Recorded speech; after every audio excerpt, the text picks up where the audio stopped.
2월 27일이었다. 아침에 관할 파출소에서 경찰이 찾아왔다. 무허가 건축 관계로 고발되었으니 파출소로 같이 가자는 것이었다. 지금 급한 일이 있어 일을 마치고 가겠다고 했더니 당장 연행해 가야 한다고 했다. 나는 하는 수 없이 일을 중단하고 그를 따라갔다. 아내가 불안한 표정으로 언제 오느냐고 물었다. 나는 대수롭지 않은 투로 글쎄 곧 보내주겠지 하고 경찰을 뒤따라가는데 아내가 혹시 필요할지 모르니 지니고 가라며 3,000원을 주머니에 넣어주었다. 이웃집 박 씨도 함께 붙잡혀 갔다. 그도 집을 수리했다는 이유로 고발당했다고 한다. 파출소에서는 다시 동부경찰서로 이송했고 경찰서에서는 뚝섬에 있는 즉결재판소로 데려갔다. 즉결재판소에 도착하니 창경원에 있는 호랑이굴 같은 곳으로 우리를 들여보냈다. 이미 200여 명이 들어와 있었다. 그곳에서 오후 2시가 넘도록 기다렸다. 지루하고 춥고 시장했다. 무허가 판잣집을 짓고 들어온 사람, 통행 금지를 위반한 사람, 파출소 앞에서 오줌 누다 잡혀온 사람, 도박하다 잡혀온 사람 등 가지각색의 사연으로 들어온 사람들이었다. 2시가 지나자 문이 열리고 재판정으로 데려갔다. 판사석 아래 줄을 지어 앉히고는 고개를 숙이라고 했다. 고개를 들면 안 된다고 경찰이 소리쳤다. 나는 우습다는 생각이 들었다. 무엇 때문에 고개를 들면 안 된다는 건가? 판사면 판사지 왜 고개까지 들지 못하게 할까? 죄가 있으면 죄 지은 만큼 벌 받으면 되는 거지. 고개를 드는 것과 무슨 관계가 있단 말인가? 재판도 받기 전에 고개도 못 들게 한다는 것은 인권 유린이다. 이런 건 일본 식민지 시대의 유산이다. 이런 생각을 하며 고개를 번쩍 들고 어떤 분들이 들어오는지를 살폈다. 그랬더니 한 경찰이 잡아먹을 듯이 소리를 질렀다. 야 임마! 왜 고개를 들어! 나는 그를 빤히 쳐다보다가 그가 계속 핏대를 올릴 것이 측은해 고개를 숙여주었다. 판사가 들어왔다. 내 또래 젊은 판사였다. 맨 먼저 15명 정도를 불러 세우더니 헛기침을 한번 하고 나서는 질문하기 시작했다. 너희는 010시 집단 시위를 한 것이 사실인가? 예. 집단 시위를 한 것이 위법이란 사실을 몰랐는가? 알았습니다. 위법인 줄 알면서 왜 데모를 했는가? 우리는 공공시장에 새들어 있는 소상인들입니다. 시장 조합장이 사기를 쳐서 돈을 갈취한 뒤 돌려주지 않기에 데모를 한 겁니다. 그렇다면 법을 따라 해야지. 법치국가에서 법에서 벗어난 행동을 해서는 안 되지 않는가? 우리도 처음에는 법으로 하려고 애를 썼는데 법이 우리 편을 들어주지 않으니까 할 수 없이 행동으로 한 겁니다. 법이 너희 편을 들어주지 않았다는 말이 무슨 뜻인가? 법이 법대로 다스려지는 것이지 어찌 어느 편을 들 수 있겠는가? 그런 게 아니라 조합장이 우리의 정당한 요구를 무시하고는 국회의원 빽만 믿고 우리에게 공갈 협박을 계속했기 때문에 참다 못해 단체 행동을 한 겁니다. 국회의원 빽이라니 무슨 말인가? 그 조합장이 모 의원 빽을 가지고 경찰서까지 움직여 경찰서에서도 우리가 억울한 줄 알지만 어떻게 할 수 없다고 했습니다. 조합장은 청와대에도 연줄이 닿는다고 합니다. 쓸데없는 소리 하면 안 돼. 국회나 청와대가 다 국가의 신성한 법을 수호하는 기관인데 그런 일에 말려들 턱이 있겠는가? 그런 소리 하면 안 되고, 아무튼 피고들은 법치국가에서 법을 어겼으니 법의 제재를 받을 수밖에 없게 된 것이야. 우리가 법을 어겼다니 억울합니다. 왜 죄 있는 사람은 버젓이 행세하고 억울한 우리들만 잡아가둡니까? 그만들 해. 판사는 그들의 항의를 제재하고 서류를 뒤적였다. 판결을 내리려는 모양이었다. 나는 사건의 전모를 짐작할 수 있을 것 같았다. 어느 시장의 조합장이 영세 상인들의 등을 친 것이다. 상인들이 이를 알고 항의하자 그는 돈으로 국회의원을 움직였다. 경찰서에서도 상인들의 억울한 사정을 짐작은 하고 있었지만 조합장 뒤에 있는 백이 신경 쓰여 방관하고 있는 모양이었다. 국회니 청와대니 하지만 실제로는 조합장의 허세고 고작 국회의원의 비서쯤 통했는지 모른다. 그런 일에 국회나 청와대가 움직여준다면 나라꼴이 말이 아니지 않겠는가. 어쨌든 상인들은 말로도 법으로도 안 되니 집단으로 조합장 집에 가서 한판 벌인 모양이었다. 아마 의자를 던지고 전화통을 집어던지는 정도였을 것이다. 조합장은 오히려 잘 됐다고 생각했을지 모른다. 북은 다방에 앉아 경찰서장에게 전화를 했을 게다. 그러고는 다방 마담에게 농담이나 걸었을 게다.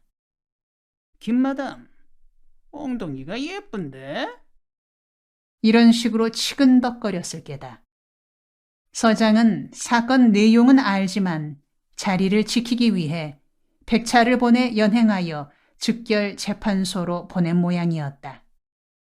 나는 활빈 교회가 할 일이 너무나 많다고 생각했다. 바닥에서부터 힘을 쌓아 눌린 백성들의 권리와 이익을 지켜주는 일을 해야 한다고 생각했다. 곧이어 판사는 누구는 석방, 누구는 벌금 3,000원, 누구는 구류 15일 등으로 판결을 내렸다. 나는 그 판사가 딱하다는 생각이 들었다. 고등고시에 합격하여 판사가 되었으니 머리가 나쁘지는 않을 것이고 사건의 진상은 능히 짐작하고 있었을 것이다. 그런데 큰 도둑은 잡을 생각도 못하고 불쌍한 영세 상인들에게 구류 15일 하고 판결을 내리고 있으니 딱한 지성이라 생각되었다. 오래전 나 자신도 축 서울법대 합격이라는 글귀를 써붙여두고 입시 공부하던 때가 생각났다. 나도 그때 법대에 갔었다면 지금쯤 저와 비슷한 일을 하고 있을까? 나는 지금 현명한 인생길을 택했다고 생각돼 감사를 드렸다. 판사가 김진홍 하고 부르기에 예 하고 엉겁기어에 일어서니 나를 보지도 않은 채 물었다. 무허가 집을 지었어? 집을 지은 것은 아니고 알았어. 벌금 2,500원. 나는 말을 시작하려고 더듬는데 판사는 이미 판결을 내린 후 딴 사람을 부르고 있었다. 우리는 다시 대기실로 들어왔다. 거기서 벌금형을 받은 사람들은 벌금을 내고 풀려나갔다. 벌금 낼 돈이 없는 사람들은 경찰서로 실려가서 벌금 대신에 하루 500원씩 깎아주는 콩밥을 먹어야 했다.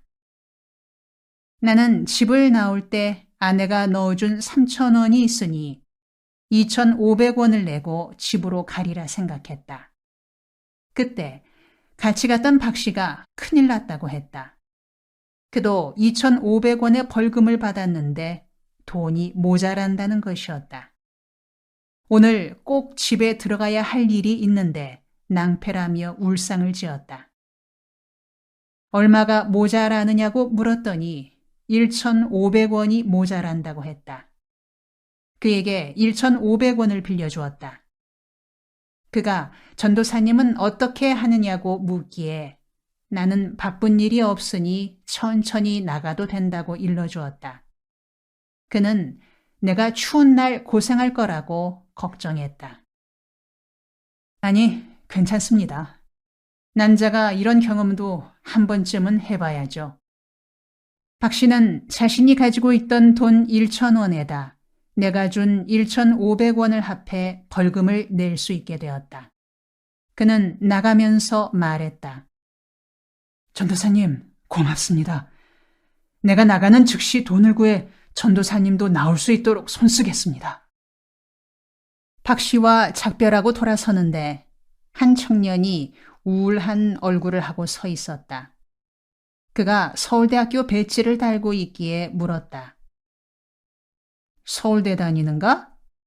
전공이 뭔가? 전자공학입니다. 무슨 일로 들어왔는가? 어제 저녁 친구 집에서 화투놀이를 하면서 지는 사람이 나가서 담배를 사오기로 했어요. 내가 꼴찌를 해서 새벽 2시에 담배를 사러 나왔다가 방범대원에게 들켜 파출소로 연행됐습니다. 벌금은 얼마나 받았는가? 2,000원 받았습니다. 2,000원이 없어서 못 나가고 있는 겐가? 예, 담배 사려던 돈과 주머니에 있던 용돈을 다 합해서 800원밖에 없습니다. 그러면 내가 1,200원을 빌려줄 테니 나가서 우리 집 주소로 송금해주게. 그는 내가 건네주는 1,200원을 황공한 듯 받아서는 풀려났다. 그때 어디에서 김준원 전도사님! 김준원 전도사님! 하고 부르는 소리가 들려왔다. 귀 기울여 들으니 대기실 머리 위 높이에 있는 창문에서 들려오는 소리였다. 나는 깜짝 놀라 물었다. 제가 김준홍 전도사입니다. 누구신지요? 내가 대답하니 길로 난 창문 쪽에서 돌멩이에 싼 돈이 던져졌다. 주워보니 500원짜리 석장이었다. 먼저 나간 박 씨가 재빨리 구해서 보낸 돈인 듯했다. 어디서 그렇게 재빠르게 돈을 구해보내는지 그 성의가 고마웠다. 그러나 이미 1,200원을 서울대학생에게 줘버린 후인지라 다 합쳐도 1,800원밖에 안 됐다. 벌금 내고 풀려나기에는 700원이 모자랐다. 조금 후 죄수 호송차로 경찰서로 옮겨졌다. 동부경찰서로 실려가서는 지하 유치장으로 들어갔다. 한가운데에 연탄 난로가 있는 방인데 그 둘레를 따라 6개의 칸이 있고 각 칸마다 수감자들이 있었다. 그들은 우리 신입생들을 구경하고 있었다. 우리 일행은 4명이었다. 당직 경관이 4명의 신입생을 일렬로 세우고 쭉 훑어보았다. 신상기록 카드와 얼굴을 대조해 보더니 내게 말했다. 목사라고? 목사 같지 않은데? 요즘 목사를 사칭하는 사기꾼들이 있다던데 그런 가짜 목사 아니야? 목사 이름 팔고 누굴 등쳐먹은 게로구나. 목사가 어디 갈 데가 없어 여기로 왔어? 그의 말에 유치장 선배들이 와 하고 웃었다. 내 신상기록 카드에 목사라고 적혀 있었던 모양이다. 아마 파출소에서 그렇게 썼을 것이다. 수감자 중 한 명이 박태선쯤 되는갑다 하니 모두들 또 와 하고 웃었다. 경관은 소리나는 쪽으로 눈을 흘기며 시끄러 임마! 하고 소리를 질렀다. 경관은 우리 4명에게 앉아서를 몇 번씩이나 시켰다. 나는 얼떨떨해 다른 사람들이 앉을 때 서고 설 때면 앉고를 되풀이했다. 경관이 슬며시 옆에 오더니 갑자기 촛대뼈를 찼다. 엉겁결에 맞은 자리가 어찌나 아픈지 차인대를 부여잡고 주저앉고 말았다. 선배 수감자들이 키들키들 웃고 있었다. 경관이 고양이 쥐 다루는 듯한 눈길로 소리를 질렀다. 왜 흐릿하게 구는 게야? 여기가 예배당인 줄 알아? 누가 너하고 보건체조하겠어? 나는 화가 치밀어 이 새끼를 한번 걸고 넘어져야겠구나 마음먹고는 차분히 가라앉은 목소리로 말했다. 이 씹새끼가 눈에 비는 게 없나? 야, 이 새끼야. 순사 자리에 있은께 눈가리에 비는 게 없냐? 옷 벗고 싶어? 내가 정면으로 바라보며 세게 나가자 그가 움찔했다. 내심 이거 잘못 건드린 거나 아닐까 생각하는 것 같았다. 그는 못 들은 척하며 소지품을 다 내놓고 양말을 벗으라고 했다. 나는 주머니 속에서 신분증과 포켓 성경 그리고 현금 1,800원을 내놓았다. 경관이 이것들을 챙기며 맡겨두었다가 나갈 때 가져가 하고 말했다. 주위의 눈길들이 내 현금에 쏠리는 듯했다. 나와 병약해 보이는 30대 남자는 6호실로 들어갔다. 그 자리에 앉으라고 실장이 지시했다. 유치장에서는 실장의 지시에 절대적으로 따라야 하는 모양이었다. 실장이 신참인 우리 둘에게 물었다. 어이, 강아지 가진 거 있어? 강아지가 뭔데요? 이것은 초짜구먼. 담배 있느냐 이 말씀이야. 난 담배 피우지 않습니다. 응? 그래? 쟁이쟁이, 예수쟁이지? 그가 예수쟁이에게는 관심이 없다는 듯이 돌아앉자 곧이어 저녁 식사가 들어왔다. 낡은 알루미늄 밥그릇에 순 꽁보리밥 그리고 밥 위에 몇 개의 단무지 조각이 얹혀 있었다. 그릇에 절반 정도로 담긴 밥 위에 젓가락이 꽂혀 있었다. 점심도 설친 날이어서 나는 맛있게 먹었다. 실장이 대단히 친한 듯한 목소리로 내 귀에 소곤거렸다. 돈 있는 사람은 사식을 시켜 먹을 수 있어요. 2그릇 시켜서 나와 1그릇씩 먹을까요? 이만하면 먹을 만한데요. 치, 알짜 노랭이로구만. 그는 내 현금을 생각하고 그런 제안을 한 것 같았으나 내가 응하지 않자 퍽이나 실망스러운 표정을 지었다. 식사 중에 나와 함께 들어온 사람이 심한 기침을 했다. 밖에서 누가 들어오더니 오늘 수감된 000의 부인이 약을 들여보내겠다는데 받아도 되느냐고 물었다. 내 촛대뼈를 깠던 경찰이 말했다. 안 돼. 무슨 약인데 그래? 파스와 뭐라더라? 약 들여보낼 생각 말고 벌금이나 구해오라고 그래. 돈을 구할 처지는 안 되고 약이나마 들여보내겠대요. 나는 파스란 말에 기침하는 사람이 결핵 환자임을 알았다. 그의 아내가 매일 먹어야 하는 결핵 약을 가지고 여기까지 찾아온 모양이었다. 그렇게 전달하는 사람은 아마 여인이 하도 애걸하니까 불쌍한 생각이 들어서 좀 봐주자는 뜻으로 말하는 것 같았다. 그러나 동료가 규칙을 내세우니 어쩔 수 없이 물러섰다. 연방 기침을 해대는 것으로 보아 병세가 심한 듯했다. 경찰이 그에게 물었다. 넌 대체 어디가 아프길래 옆에 내가 약을 받으라는 게야? 결핵이에요. 결핵이란 말에 소동이 일어났다. 우리 방 6호실 실장이 먼저 소리 질렀다. 에? 폐병쟁이하고 같이 있단 말이야? 안 돼! 감방살이도 서러운데 왜 폐병쟁이하고 같이 있어? 이 폐병 우리 방에 있는 다른 사람들도 폐병 환자와 함께 있으면 옮는다고 웅성거렸다. 경찰이 소리를 질렀다. 시끄러! 야 임마!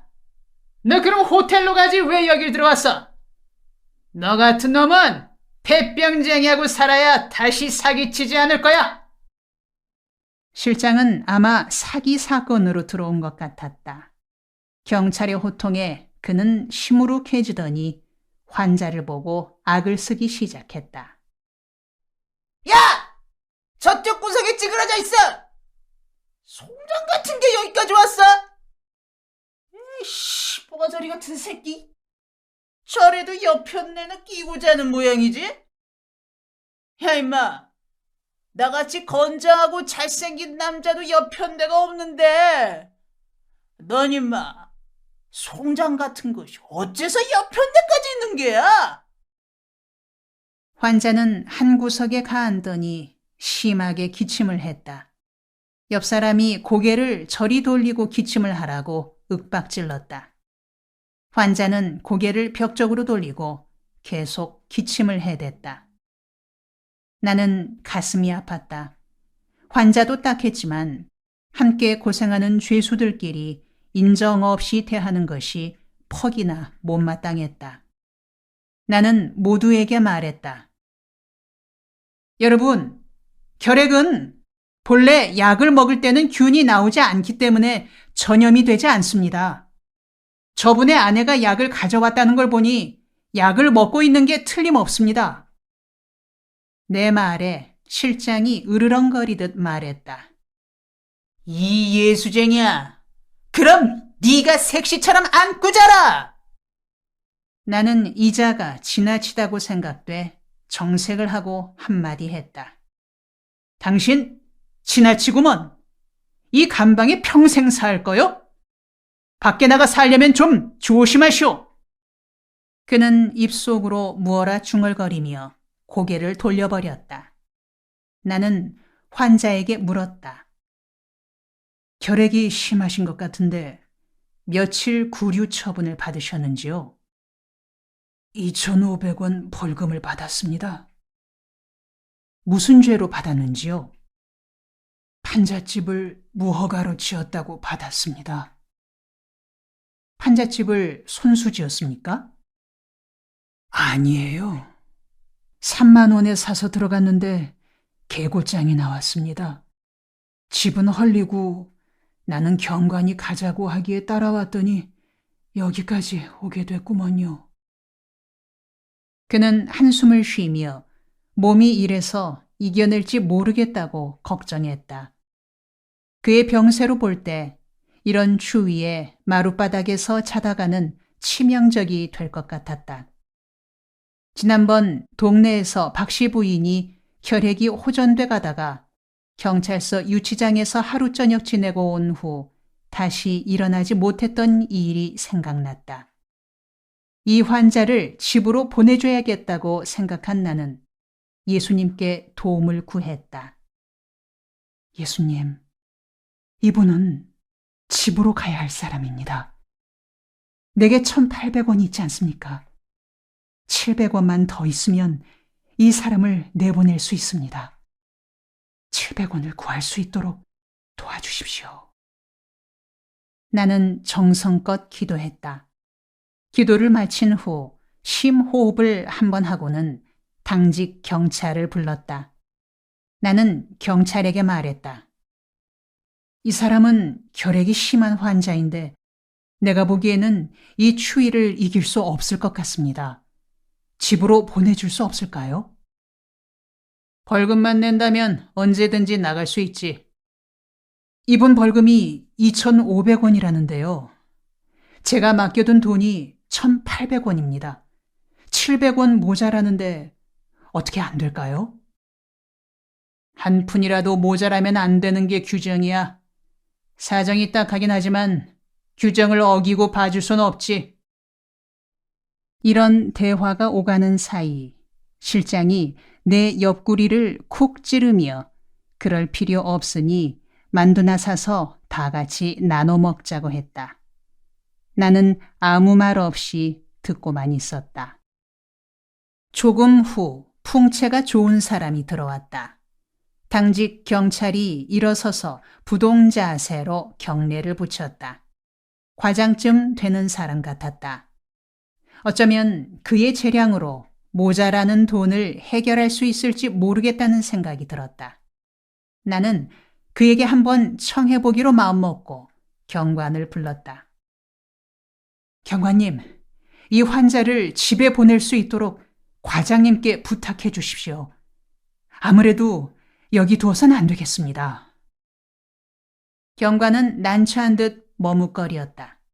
분위기를 눈치챈 상관 과장이 물었다. 무슨 일이야? 오늘 들어온 신참 중에 혈액 환자가 있는데 저분의 말로는 그냥 두면 지탱하기가 어려운 처지라며 자기 돈으로 내보내달라는 겁니다. 고마운 분이로구먼. 그렇다면 그렇게 해드리지 그래. 그런데 돈이 700원 정도 모자랍니다. 상관은 가만히 생각하더니 내게 물었다. 아시는 분인가요? 아니요. 여기 와서 처음 만났습니다. 그런데 왜 그 사람을 위해 돈을 내놓겠다는 겁니까? 나는 건강한 몸이고 이분은 중증 환자니까 이런 환경에 두면 치명적일 것 같아서 그럽니다. 그러자 상관은 혈액 환자에게 물었다. 당신은 벌금을 얼마 받았는데요? 2,500원 받았습니다. 2,500원 벌금에 1,800원이 있다니 이틀 후면 당신이 나갈 수 있겠는데요? 환자가 대답을 머뭇거리자 내가 대신 말했다. 나는 건강하니까 여기 있어도 별 상관없는 처지고 이분은 여기서 하룻밤이라도 지내면 병세에 큰 타격이 될 것 같아서 그럽니다. 좋소. 그럼 내가 1,000원을 낼 테니 합해서 내보냅시다. 나는 가슴이 확 트이는 기분이었다. 환자는 나가면서 내게 큰절을 했다. 감사합니다. 집 주소를 알면 찾아뵙고 돈을 갚겠습니다. 그럴 필요 없습니다. 나도 다른 사람에게서 얻은 돈이니 잊어버리세요. 부디 건강을 찾아 복되게 살기를 기도드리겠습니다. 그는 문간에서 눈물을 훔치며 나갔다. 그가 울며 나가는 모습을 보니 나도 코끝이 찡해왔다. 그가 나간 후로 유치장 분위기가 숙연해졌다. 쌍소리나 잡음이 끊어지고 바늘 떨어지는 소리도 들릴 만큼 조용해졌다. 얼마 후 내 옆에 앉아있던 젊은이가 물었다. 예배당 목사님이세요? 목사 되기 전의 직책인 전도사입니다. 왜 그러세요?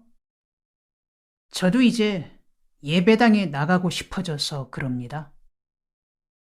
젊은이는 중학교 때까지 교회에 다녔는데 교회당에서 목사파니 장로파니 하고 싸움이 나는 걸 보고 발을 끊었다고 했다. 그런데 전도사님은 무슨 교회예요? 활빈교회입니다. 그게 아니고 천주교, 장로교, 감리교 그런 것 중에 어느 쪽입니까? 아무 쪽도 아니고 예수 쪽입니다. 예수 쪽이라 좋은 표현이네요. 나도 나가면 예수 쪽인 활빈교회로 가겠습니다. 고맙습니다. 나가서 서로 연락하여 가까이 지냅시다. 그건 그렇고 왜 들어오게 되었죠? 좀 부끄럽긴 합니다만 사실대로 말씀드리죠. 고향에서 중학교를 마치고 서울로 와서는 뒷골목에서 구르다가 마음 잡고 가게를 하나 열었습니다. 꽤 기반이 잡혀가는데 도박에 손을 댔다가 그만 잡혀왔습니다. 이런 이야기를 나누고 있는데 당직경관이 갑자기 버럭 소리를 질렀다. 어이, 목사! 조용히 해! 나는 찔끔했다. 절대 침묵이 감방 안의 규칙인 것이다.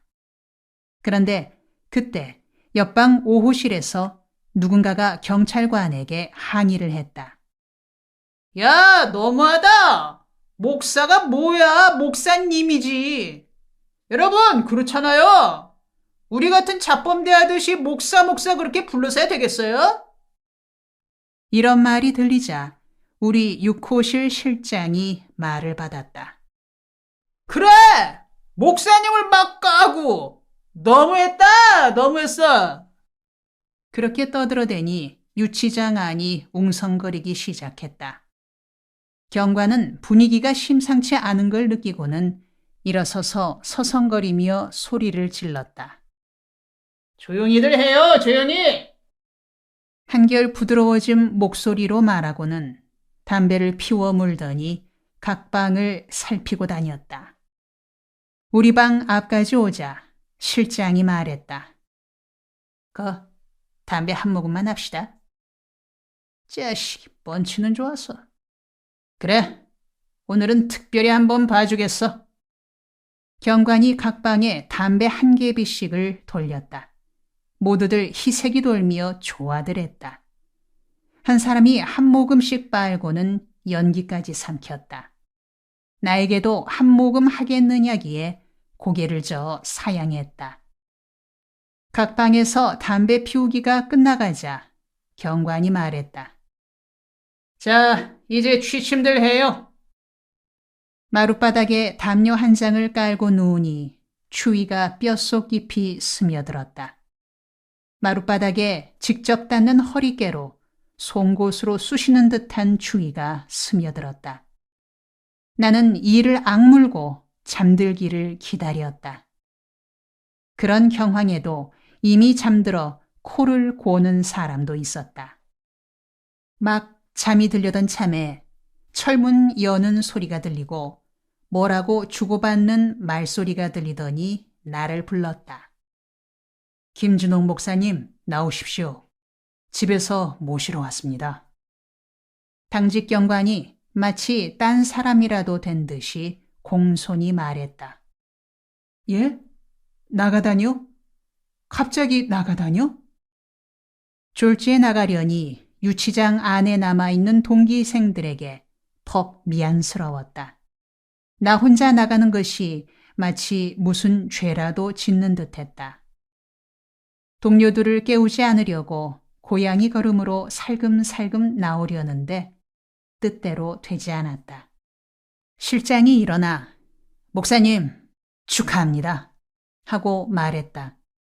1,800원으로 만두나 사 먹자던 때의 표정은 사라지고 진지하고 선하게 보이는 얼굴로 변해 있었다. 먼저 나가서 죄송스럽구먼요. 인연이 닿으면 밖에서 만납시다. 그렇게 인사하고 나오는데 그가 등 뒤에 대고 뜻모를 말을 한마디 했다. 목사님은 성공하실 겁니다. 나는 맡겨두었던 소지품을 챙겨들고는 철문을 나왔다. 당직 경관이 밖에까지 따라 나오며 말했다. 목사님, 무례했던 걸 용서하십시오. 그래서는 안 되는데 죄수들을 대하다 보면 성격이 거칠어집니다. 이해는 가지만 고치셔야죠. 죄수들이라지만 근본은 다 착하고 불쌍한 백성들 아니겠습니까? 따뜻히 돌봐주십시오. 옳은 말씀입니다. 나도 그렇게 알고 노력은 하나 잘 되지 않습니다. 아무튼 목사님, 안녕히 가시고요. 그리고 다시는 이런 곳에 들어오지 마십시오. 목사님이 오실 곳이 못 됩니다. 그와 헤어져 동부경찰서 계단을 내려오는데 그에게 차인 자리가 쓰라렸다. 경찰서 수의실에서 세문안 교회 대학생인 허성삼 군이 기다리고 있었다. 모처럼 판자촌에 들렀다가 아내에게서 사정을 듣고 왔노라고 했다. 집에 가니 아내가 반색을 하며 맞았다. 동혁이는 잠들어 있었다. 따뜻한 아랫목에 등을 대고 누우니 이곳이 바로 천국이거니 하는 생각이 들었다.